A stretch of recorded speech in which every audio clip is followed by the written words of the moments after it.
On air, online, on point. Slave times when Confidence of the American people. The state of the Washington habit. District Attorney wanted to get rid of it. Hello everyone and welcome to On Point. I'm Rodney Williams. Now we Angelinos love our vehicles, but May is National Bike Month, which aims to increase awareness about bicycles on the road. And last month, a cycling event, Cyc La Via, closed down 10 miles of streets from East LA to Hollywood, offering a safe environment for cyclists, runners, and pedestrians. Now, on a regular day, there are roughly 200 miles of bike lanes in Los Angeles, and the number of cycling commuters is soaring, but not everyone thinks that that's good news. Last year, the LA City Council voted to pass a tough new law protecting cyclists from angry motorists. And California state legislation introduced this month would require motor vehicles to stay at least 3 feet away from bicycles. On Point moderator Angelika Sjostrom has more. Thank you, Rodney. Joining us today is Nate Baird, Bicycle Coordinator at the Los Angeles Department of Transportation, and Ron Durgin, General Manager of the Santa Monica Bike Center. Thank you for being with us today, gentlemen. Hello. Hi. So Nate, the Cyc La Via event, I think, is a great example of bicycle advocacy in the very car-centric Los Angeles. I think while most people react very positively to the event, there are some people who kind of complain that shutting down 10 miles of Los Angeles roads is kind of an inconvenience to those who are commuting. How does an event like this affect the Los Angeles Department of Transportation bike program? To tell you the truth, the bike program itself at DOT, we haven't had a lot to do with Cyc La Via, believe it or not. Right. The mayor kind of made it happen the first time around. Right. As a result of a lot of advocacy from the group Cyc La Via, and it kind of became a partnership. So the mayor said, let's make it happen. And then so he brought together all the city departments that are involved, which would be DOT, which would be LAPD. Mm-hmm. And yeah, we're just kind of riding the wave. We're really excited about Cyc La Via. Right. We participate in it. We think it's probably I think it's the best thing to happen to bikes in the city because it just lets people reimagine how our streets can be used. Yeah. And does public perception of these things affect anything that happens in the Department of Transportation? I mean, does public support help with implementing things, or is it strictly? No, it's definitely. We definitely want to do our bike plan where there's the most support in council districts where there's the most support for these facilities. Yeah. Cyc La Via is really exciting to us because we think it helps people reimagine how they use their streets, and after we've had 2 or 3, we really see people start to ride their bikes after participating in Cyc La Via. So they hear about it, they're invited by their friends, and then afterwards they realize that they can ride their bike. So they start riding their bike to work or start riding it to school. So, and they start talking to their council members and to their political leaders about how do we make this place more bike friendly. Yeah. And that can't but garner better support for more facilities in the city. Exactly. And Ron, the Santa Monica Bike Center is a really great resource for bicyclists. What are the goals of the Bike Center just in terms of community and education? The goals for community and education are to really continue to encourage people to ride a bike. So one of the big things that discourages cyclists is lack of parking and then lack of secure parking. So we want to continue to let people know that we're there, invite them to come down, try our services, and know that their bike will be there when they come back to get it. In terms of education, we're trying to reach as many different demographics as possible. So we're really working to launch like a senior social ride at that level so that we can get them out on bikes, for exercise and just getting together. And then, working with the city to implement regular bike commuting classes and education programs for cyclists to help, people that are just getting started on the fence, want to, bike more, but they're, afraid of the safety factor in traffic and things like that. Yeah, definitely. And so a big factor then is fear of, bicycles being stolen when you're mentioning parking. That's a common I'd say it's issue? a reality. It's not really it's a common reality. I mean, we hear all the time people come in and I've heard people say, well, I've had my 6th bike stolen, so I'm going to finally, park it here. And that's unfortunate. It's, it's a big, people can be out, I think, on the street just grinding away at a lock and the public will just walk past, Right. So I think, that's why we're there. We're really trying to say, you can come down and go to work, know that your bike is going to be there 8 hours later, because parking on the street for that length of time it's just a prime target. Yeah, definitely. So. Okay. And then Nate, I was reading on the bike blog that recently 200 miles of striped bike lanes have been completed in Los Angeles. And is that part of the bike plan, the 2010 bike plan? Yeah, a number of those miles are part of the bike plan. And Okay. that 200 miles is miles that we have across the city, so that's the whole history. So that's Total, right? since the 70s when we had our very first bike plan. So Right. we're now up to 200. Okay, and then this year it was 30 miles, I believe? This year, as of this date right now, we've implemented about 30 miles in the past fiscal year. So it's Okay. from a fiscal year is from July 30th to June 30th. So we're at about 30 right now. Okay. And then just what are some obstacles in getting the bike lanes put in? I mean, is it a financial issue, or do you face political opposition? Do cities not want the bike lanes put in? Most of the miles that we've done the last 2 fiscal years have been where there's been enough room, or where a street was just kind of over capacity. So there's a lot of lanes, but the traffic on that street didn't really need that much width. So we were able to take some travel lanes out and put some bike lanes in. Yeah. The tough obstacles moving forward will be that issue of reallocating space, where the space is really well used right now, where there's a lot of vehicle traffic. That's kind of where we're going to have some tough decisions to make. And I think it's very obvious that we need to put in a bike network so that bicyclists have better options, so that more people are encouraged to bike. But it will be as our streets where our streets are heavily congested, and we want to reallocate that space. That is a tough decision, and that will be a decision that our politicians will need to make. Right. And so that's something, obviously, then that communities can help with. So Definitely. I was wondering, when you're reallocating space, do you have people in communities, local neighborhoods who are speaking against it, or is it community-wise? Do people mostly support the implementation of bike lanes? This kind of question is always tough. I went to planning school. You hear a lot about doing outreach better, doing community outreach better, but a lot of times people don't really get activated until something happens right in front of their house or right in front of their street. So we're really trying to do a better job of getting out to folks, getting out to community groups like neighborhood councils and community-based organizations to let them know, what the plans are, what the timelines are, and helping build that support, because it's one thing to have someone come up and be upset about something that's come on the street, but it's a whole other thing, and I think politicians really appreciate when they can have people start showing up to their meetings that are supportive. Yeah. I'll be at the Downtown Neighborhood Council tonight talking about plans we have to do a downtown bike lane network, and we've been working with the LACBC and that neighborhood council to kind of build up the support for those bike lanes, and they've been talking to their neighbors about these projects that are coming in. We're really trying to find those champions in local neighborhoods who are really excited about bike lanes, and kind of encouraging them to reach out to the neighbors, because they know their neighborhoods best, and they know who the key people are to impress. And yes, we do get people complaining about things, but we also have really seen a lot of people come out for these things, and right. We're trying to do our best to let everybody know about what we're trying to do. And Ron, does the Santa Monica Bike Center do anything, in terms of trying to encourage community to participate in these kind of policy things? I mean, do you have people going to city council meetings, or? Well, we don't. I mean, we're a private business, right. So we've actually had Santa Monica just passed its bike action plan last November, I believe, December, and we've actually hosted bike action plan meetings. Mm-hmm. So the local advocacy group down there, Santa Monica Spoke, kind of coordinates it, invites people to the bike center to meet up. The city comes. We'll present, some projects, and then actually what we had them do is they've gone out then on bikes and looked at specific projects from the saddle in small teams, and then come back, and then they discuss and get ideas from the community. So that's been kind of ongoing. They've done a couple of those, and that seems to bring, I don't know, anywhere from 40 or so people from the community come and participate in that, which is a pretty good representation for the 80 to 90,000 people in Santa Monica. Yeah, so definitely.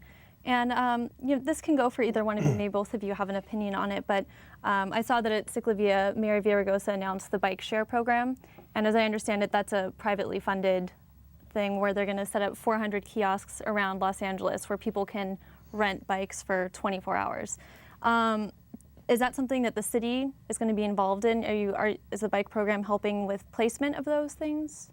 Yeah, we've been in discussion with them, very preliminary discussions. You know, the mayor's office was really kind of the lead on getting them excited and bringing them to the city. But yes, I don't see how you could not do bike share in the city without working with DOT. And yeah, the mayor's office has brought us in to start, you know, having conversations with them about where are these going to be sited, what areas are we going to target first, those types of things. So do you think that, and Ron, maybe you can answer this, do you think that the bike share program will get more people to use bikes, or do you think that there needs to be some more education so that people maybe aren't scared of trying to use this bike share program? I think the jury's out on that one in Los Angeles. I think it's going to be key, you know, if you site the kiosks, you know, in a location and have density of, that seems to be the formula, having enough kiosks so people can make short trips, drop the bikes off, and then also making it accessible via multimodal. So even, you know, if you take the bus, then there's a bike there where you can finish your trip, and there's another place for you to drop off near your office. Right. You know, I mean, it has to, and LA is a pretty big place, so I don't even know if 400 kiosks is enough. You know, I mean, maybe in a very specific location, but it's going to take a lot more than that. You know, we can look at places in China where they've got 50,000 bikes, you know, in their system, and we're here just talking about 4,000. So that's which in a big city is so not that many. So, you know, it's a start. You got to start somewhere. You got to probably, you know, I would imagine it's going to be maybe looked at like as a pilot project and get some acceptance and see how it goes. And again, you know, Santa Monica would love to be involved in that, I know, as well. Right. So LA made their announcement. It seems to be like everybody's trying to race on the bike share issue to be the first. Yeah. So absolutely. And you know, that's something, it's very successul in European countries, right? I mean, I think that's the origin of it. So it'll be interesting to see how, like I said, LA is very car-centric, and it'll be interesting to see how people respond to that. And then, Ron, that kind of makes me think, I read that the Bike Center is doing the Bike at Work program. Could you tell us a little bit about that? Well, it's just another way for us to engage people. So, you know, we offer people that work downtown or near us, generally within walking distance. I mean, there's kind of two facets to this program. The first one is targeting those people that live or work nearby that don't have a bike, and maybe they come to work and they can use a bike during the day for lunch, doing business trips. We have a few people that have joined that program to do lunchtime exercise rides, and so that's one facet of it. And then the other one is we have about 170 bikes in our fleet, and we have about 40 or 50 of those that have gone through a couple seasons. And so those bikes, we are, you know, fixing them up and then trying to find businesses throughout the community that want to have bikes for their employees to use on site that are not within walking distance of the bike center. So in fact, we're kind of trying to make a kind of a hybrid bike share program, you know, to get it out there. You know, we've talked to businesses, they've said, you know, owning bikes is a problem. You know, the bike then, whatever, gets some mechanical issue, then it's you know, they don't fix it and it just sits in the corner. So, so this bike is kind of, I don't know if the word is, the lease is right, but they're kind of just leasing it for a small fee. And then we'll be there as a resource to fix the bike as it needs it, or even replace it with a different bike to keep them going. So. And that's for businesses to encourage their employees, you know, if they have to run an errand in the middle of the day, use your bike instead of using your car. Yes, yeah, or go out, you know, I mean, we've already got a couple business clients that have, you know, 2 or 3 bikes that they've put on site. You know, there's a firm down the street that they asked their employees, like, what would encourage you to ride more during the day, and they said, you know, having a bike available. So a lot of them, you know, again, they don't ride a bike to work. And so having one there it seems to be, you know, another gateway to get them out there. Right. And then, you know, instead of just owning it, and again, I keep running into the issue, and maybe this is my kind of personal query into bike riding, but I was always just thinking about the fear of bicycling. And because for me, I'm always the one saying, oh, I would love to ride my bike. You know, my friends do it, but I'm too scared to, because I'm scared of being hit by a car or, you know, things like that. So there's the Give Me 3 legislation, and is that a law that's been passed, or are we still facing problems with that? And maybe you can explain kind of what that's about. So last year, that legislation was not passed. It got all the way up to the governor's desk and then was vetoed. Okay. And so this legislative year, they put it through again, and it seems like they've kind of ironed out kind of the issues that CHP and some other groups had with it. So we're pretty sure that it'll go through go through both houses again, and then actually be signed by the governor this time. And what it will do is require, you're already required to pass safely. But this is spelling out, that a safe pass when you're passing bicyclists is actually 3 feet. So it just kind of shores it up a little bit and gives the language, makes the language a little bit more clear. Okay. And then there's also the anti-harassment laws, correct? Yeah, so City of LA has passed a anti-harassment ordinance. Okay. And so if previously you kind of needed you needed a police officer to kind of witness somebody throwing something at you as a bicyclist or trying to honk you off the road. Yeah. Those kind of basically these things that bicyclists do experience in the city and elsewhere. And now this basically gives bicyclists the ability to pursue a lawsuit if something should happen, or if somebody does kind of harass them in that manner. Now they have the legal recourse to do a civil lawsuit. And there are some kind of very specific protocols for how that works and kind of what damages can be attained, and kind of just makes it gives bicyclists another tool to kind of fight harassment. Before, you really needed like a police officer to witness it, or you needed something really bad to kind of happen. Yeah. And no one wants that. So we just, we felt that was really important. And yeah, that's great, actually. And so, Ron, you actually rode your bike from Beverly Hills to our studio here in Northridge today. So what advice can you give to people who are maybe scared or skeptical of using their bike to commute? Well, I think, fear is a reaction. I think you could practice. You need to, you can't just expect to go out on your bike if you haven't been out in traffic in, months or years and just start riding. So it takes a little bit of practice on maybe slower speed streets, that type of thing. We, through the bike center and through, we offer bike education courses so people come and get some real hands-on advice and tips and techniques and proven methods for driving their bike in traffic and learning the basics. And a lot of the stuff is, it's really, if you follow the traffic rules, that's your best bet, or you're going to start there. Cycling safety starts there. And then it's, just understanding your fear. Like if you are afraid, you're probably on a road that's too big for you. Right. And so, finding a different route, and sometimes that's not possible. It's a big city, there's a lot of barriers. We got freeways that cut you off and then you have to navigate around. But I would say just follow the rules of the road, practice. I don't, like for instance, we talked about bike lanes earlier. Understanding those facilities too. Don't just think you're in a bike lane, so I'm in a safe place. Right. Really being alert. I see a lot of young kids with headphones on both ears. So you're basically toning yourself out to a lot of the things that you can hear the traffic and hear it coming, and if you're listening to your music, you kind of take that away from yourself. Yeah.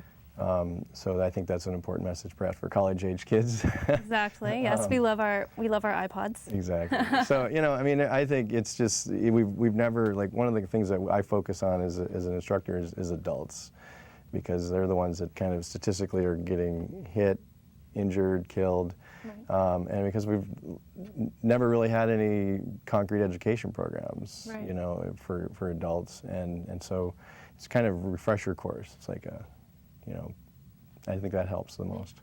Definitely. Well, Ron, Nate, thank you so much for joining us. It was a pleasure. Thank you. And when we come back, Diana Scalona will be here with 3 CSUN students to talk about their personal experiences on the road.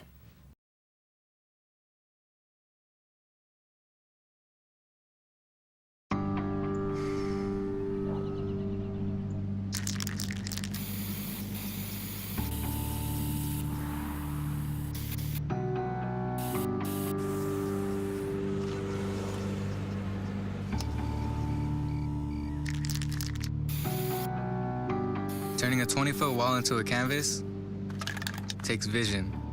So will getting into college. I've got what it takes. So do you.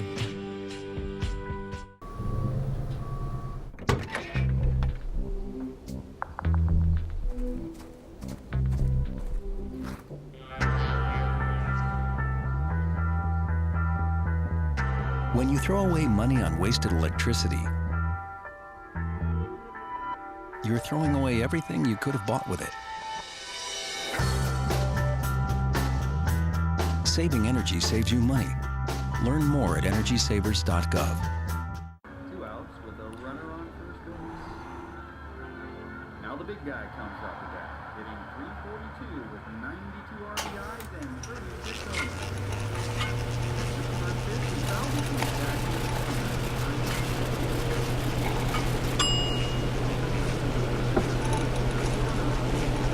Chill raw and prepared foods promptly. 1 in 6 Americans will get sick from food poisoning this year. Keep your family safer. Check your steps at foodsafety.gov. Hi, my name is Diana Scalona, and joining us right now are 3 members from the CSUN Bicycle Collective. Here's Dennis Alfonso, Madison Carroll, and Jaziel Ocampo. Thank you for joining me today. Can you share any personal experiences you have with sharing the road as far as anything scary has happened, whether you were hit by a car or anything like that?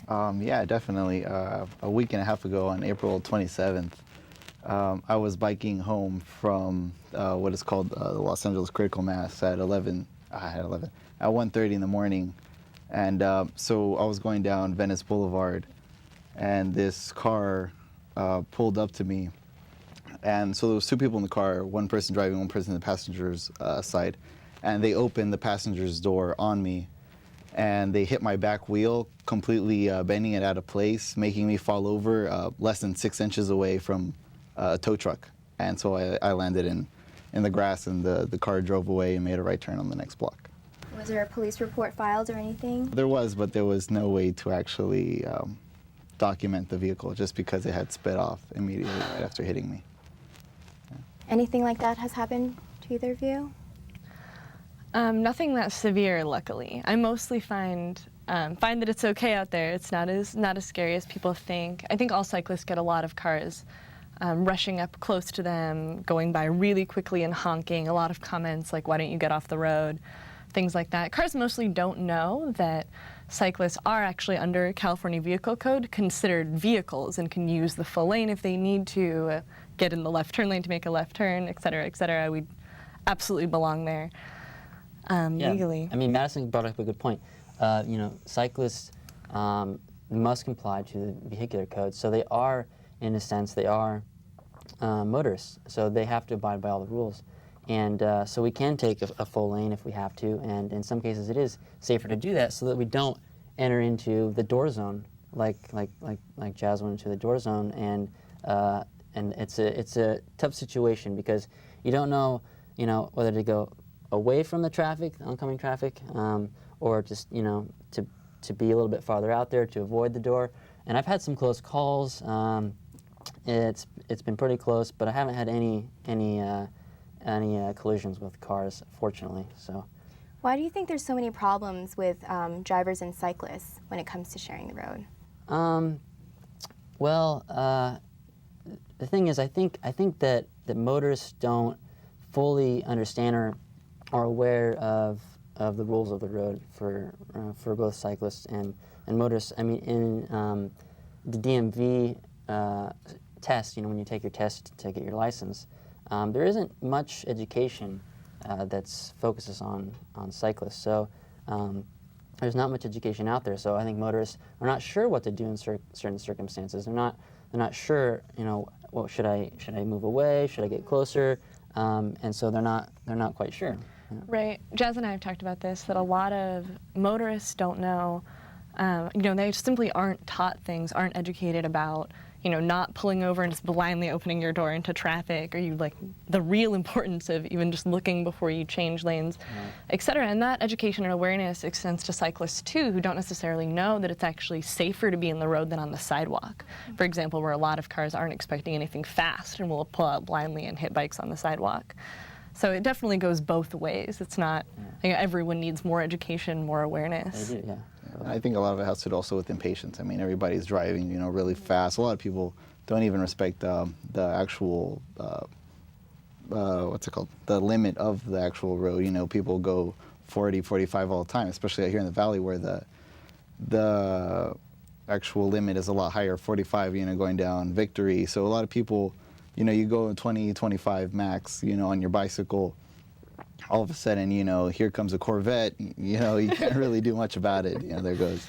Yeah. And I will say that you know, you have two modes of transportation, cyclists and motorists, and they're sharing this infrastructure, right? That's based around the automobile, so it's hard to commute by bike when you're in an infrastructure based around the automobile. So really, it comes right back to urban planning and design, transportation planning. I think it's the most crucial issue, and it's really the thing that will let cyclists or let people begin to cycle and let cyclists feel more safe if there's infrastructure that's built around and for the cyclists. So here in the valley, it's very difficult to commute by bike because there's a lot of people driving here, and I mean 40% of all trips in North America are 2 miles or less, and 90% of those are by car. So that's a lot. That's, you know, these are short trips that can be taken by bike,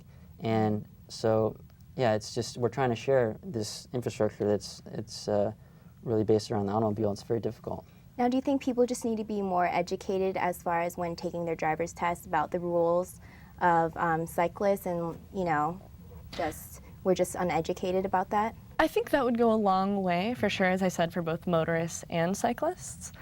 I mean, I think other things are very important too. It's like legislation, making the legislation, you know, very, very well known, because I mean, Governor Jerry Brown did not want to sign legislation that forced motor vehiclists in all of California to pass a cyclist by more than 3 feet. So right now you can pass by, you know, inches and you're perfectly fine. There's no law against it. Yeah. So in your case, was that just there was nothing that came out of that? Like you couldn't sue them or anything? No, I really wish I could have gotten the license plate or not, but because the thing what happened is it was Venice Boulevard has 3 lanes, and so I was all the way on the right, but there's some parked cars and things like that, and this car was all the way on the left lane, and they came across the whole way and then opened the door on me. So there wasn't much on my behalf that I could very. You're okay. Yeah, I was perfectly fine, but my bike didn't make it out so well.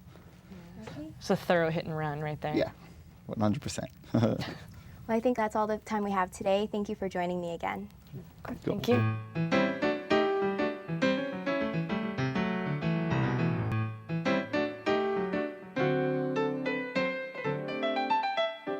Thank you for watching On Point. We air on Los Angeles' own Channel 36 Sundays at 4 o'clock. You can also check us out on Facebook by searching CSUN On Point, or follow us or tweet us on Twitter at CSUN On Point, and that's all one word. And of course, we are online at CSUNTVnews.com. Again, I'm Rodney Williams. Have a great day, everyone. Slave times when Confidence of the American people. Why does the district attorney want to get rid of